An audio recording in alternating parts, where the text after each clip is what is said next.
चलिए हम लेक्चर शुरू करते हैं। मोल कॉन्सेप्ट है ना, उसका जो है उस लेक्चर को थोड़ा आगे कंटिन्यू करते हैं। आपको मैंने मोल के 3 फार्मूले पढ़ा दिए थे। अब हम लोग जो है मोल का एप्लीकेशन है ना, मोल के और टाइप के मतलब प्रॉब्लम कैसे बनते हैं उन सब का डिस्कशन हम लोग करेंगे। तो सबसे पहले आज के जो टॉपिक्स हैं वो है नंबर ऑफ एटम मॉलिक्यूल कैसे फाइंड करते हैं, ये फार्मूला सीखेंगे। प्रोटॉन, इलेक्ट्रॉन, न्यूक्लियॉन्स के नंबर अगर तुम्हें किसी सैंपल में फाइंड करने हैं तो कैसे फाइंड करेंगे, और फिर उससे बेसिस पे ढेर सारे अपन लोग जो है प्रॉब्लम को सॉल्व करेंगे। क्योंकि मोल जो है ना ये प्रॉब्लम का ही चैप्टर है। मतलब ये समझिए आप जो है खूब प्रॉब्लम बनाइए। मैंने उसमें देखो आपको बोला था, तो प्रॉब्लम हम लोग जो डिस्कस करेंगे वो है आरसी मुखर्जी, ठीक है ना, सब लोग जानते हैं इस बुक को, वर्ल्ड वाइज फेमस है ये बुक। और जो है एक बुक और इसके साथ में, और वो है तुम्हारा नरेंद्र अवस्थी, फिजिकल केमिस्ट्री, ठीक है ना। तो जो जेई वाले हैं वो दोनों परचेज करें, ठीक है ना, नरेंद्र अवस्थी, और बहुत सारे बच्चों के पास होगी ये बुक, ठीक है ना। और जो नीट वाले हैं वो नीट वाले नरेंद्र अवस्थी फॉर नीट करके ये बुक मिलती है, ठीक है ना। तो नीट वाले केवल इसको ले लें और जेई वाले ये दोनों बुक को लेके और सॉल्व करना शुरू कर दीजिए आप लोग, ठीक है ना। तो जेई के लिए दोनों बुक होती है, जेई में मतलब नीट के लिए सिर्फ Narendra Awasthi physical chemistry by Narendra Awasthi for AIIMS करके बुक आती है, वो बुक परचेज कर लीजिए। Narendra Awasthi for JEE, RCM भी जेई वाले ले लीजिए, अच्छी बुक है। और इवन नीट वाले में भी किसी के पास हो तो कोई दिक्कत नहीं है। और बाकी मैं क्वेश्चन का जो है स्कैन है ना, आपको एक स्कैन कॉपी में क्वेश्चन के लिंक में, इस चैप्टर के लेक्चर के लिंक में आज अपलोड कर दूंगा, तो आप वहां से भी क्वेश्चन आप देख भी सकते हैं।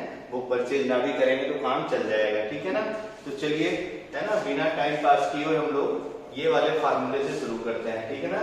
तो कैसे हम लोग किसी भी सैंपल में नंबर ऑफ एटम और नंबर ऑफ मॉलिक्यूल बताते हैं, इसका डिस्कशन हम लोग को करना है, ठीक है ना। तो देखना एकदम आसान सा फॉर्मूला है। अब फॉर्मूला क्या है, ये इतना ट्रिक है भाई, है ना। इसी से क्वेश्चन बनाइएगा और सारे आंसर आप सही पाएंगे, ठीक है ना। तो देखना ध्यान से, जब भी तुम्हें सैंपल में, ठीक ना, सैंपल में अगर तुम्हें बताना है नंबर ऑफ मॉलिक्यूल, कोई भी सैंपल दिया है, नंबर ऑफ मॉलिक्यूल्स, तो उसके लिए क्या करना है, जो भी सैंपल गिवन हो उस सैंपल का मोल निकाल लेना, है ना। मोल किसका निकाल लेंगे, सैंपल का, और इनटू क्या कर देंगे, एवोगैड्रो नंबर, ठीक है ना। ध्यान से देखते रहना। ये हो गया पहला फॉर्मूला। दूसरा फॉर्मूला ये है अपने पास, अगर तुमसे कोई पूछे किसी सैंपल में पर्टिकुलर नंबर ऑफ एटम बताओ, एक पर्टिकुलर एटम क्या होता है, है ना। तो एटम कंबाइन करके मॉलिक्यूल बनते हैं, आप अच्छे जानते हैं, और फिर एटम मॉलिक्यूल ये सब बहुत बचपन से सीखते चले आए। तो अगर तुमसे नंबर ऑफ एटम पूछे, जैसे पूछे कि जैसे मान लो मैं तुमसे बोलूं कि आपके पास, ठीक है, इसको एग्जांपल के लिए ऐसे लिख देता हूं, जैसे तुमसे बोलूं मैं कि कैलकुलेट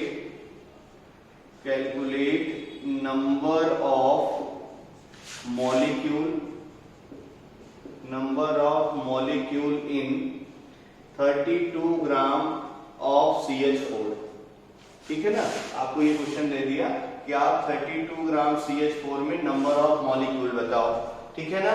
और एक क्वेश्चन ये हो गया। दूसरा क्वेश्चन देखो ऐसा मैं दे दूं, ध्यान से देखते रहना है कैसे लैंग्वेज को पकड़ना है ना। दूसरा question they they, calculate number of carbon and hydrogen atom, दोनों एटम बताने हैं, number of carbon and hydrogen atom in, ठीक है ना, कुछ भी ले लेते हैं हम लोग, 32 ग्राम या 64 ग्राम, लो डेटा बदल दूं, 64 ग्राम ऑफ CH4। ये अपने पास 2 क्वेश्चन हो गए।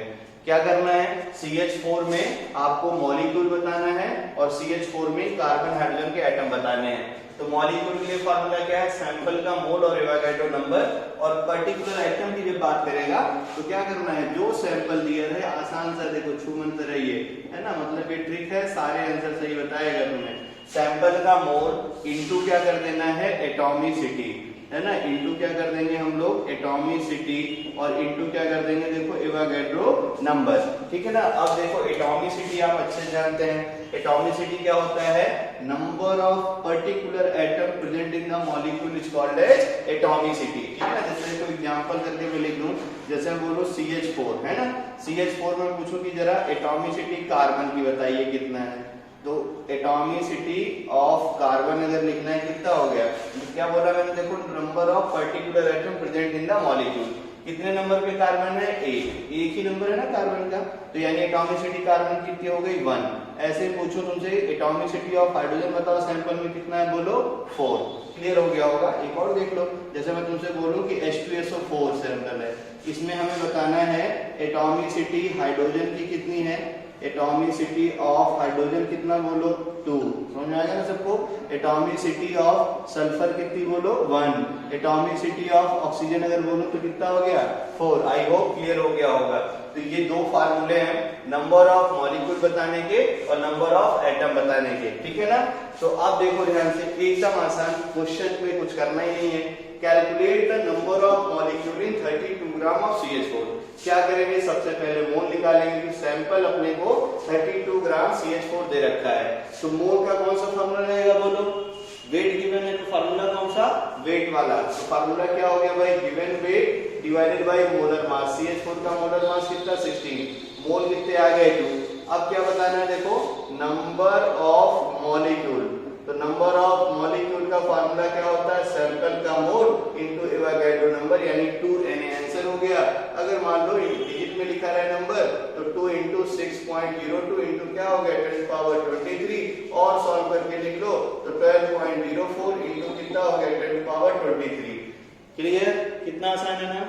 अब बुक पढ़ोगे तो बहुत सारी चीजें इधर उधर लिखता है जो है, तो आपसे सिर्फ आंसर ही पूछता है, आपको तो ऐसा कुछ करना नहीं है ना। तो कितने मॉलिक्यूल होंगे लिख के सॉल्व करें, पट से आंसर आ गया, ठीक है ना। तो ये हो गया तुम्हारा नंबर ऑफ मॉलिक्यूल निकालने का फॉर्मूला। क्या करना है, सैंपल का मोल इनटू, ठीक है ना, एवोगाड्रो नंबर। जब तक ये फार्मूला याद ना हो, जितने भी नंबर ऑफ मॉलिक्यूल के क्वेश्चन मिले, जितने भी नंबर ऑफ एटम के क्वेश्चन मिले, फार्मूला लिख लिख के बनाइए। जैसे मैंने पहले भी बोला था कि जब तक वो तीनों फार्मूले याद ना हो तब तक आप फार्मूले लिख लिख के क्वेश्चन को सॉल्व करिए, ठीक है ना। तो ये हो गया तुम्हारा नंबर ऑफ मॉलिक्यूल बताने का तरीका। अब अगला क्वेश्चन देखो ध्यान से, ये वाला क्वेश्चन आपसे क्या पूछ रखा है कि जरा बताइए calculate number of carbon hydrogen atom in 64 gram of CH4। कितना ग्राम, 64 ग्राम ऑफ CH4 सैंपल। तो अब देखो सबसे पहले मोल निकाल लो, गिवन वेट कितना 64, ठीक ना। मोलर मास CH4 यानी मीथेन का कितना 16, भाई कार्बन का 12, हाइड्रोजन का 4 ऐड कर दो कितना हो गया 16, मोल कितना हो गया 4। अब देखना सैंपल का मोल पता चल गया, तो नंबर ऑफ कार्बन एटम ये मुझे बताना है, क्या फार्मूला बोलो, ठीक है ना। सैंपल का मोल इनटू एटॉमिसिटी, कार्बन की एटॉमिसिटी CH4 में उधर मैंने लिखी है कितना है, देखो 1, ठीक है ना, इनटू क्या हो गया एवोगाड्रो नंबर। तो आंसर कितना हो गया 4Na के बराबर। ऐसे ही मैं तुमसे पूछूं कि नंबर ऑफ हाइड्रोजन एटम कितना हो जाएगा, बोलो सैंपल का मोल इनटू एटॉमिसिटी।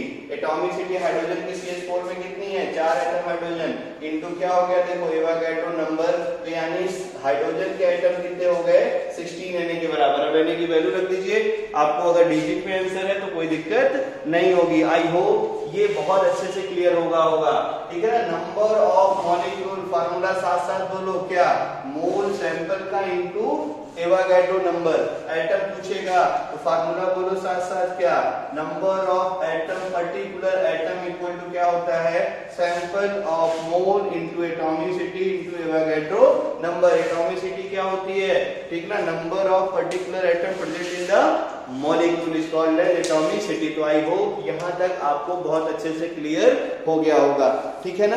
तो ये है तुम्हारा नंबर ऑफ एटम और नंबर ऑफ मॉलिक्यूल बताने के तरीके। अब मैं कुछ आरसीएम के क्वेश्चन कर देता हूँ इसी फार्मूले पे, तो आपको और कॉन्फिडेंट लेवल इस टॉपिक में बूस्ट होगा, ठीक है ना।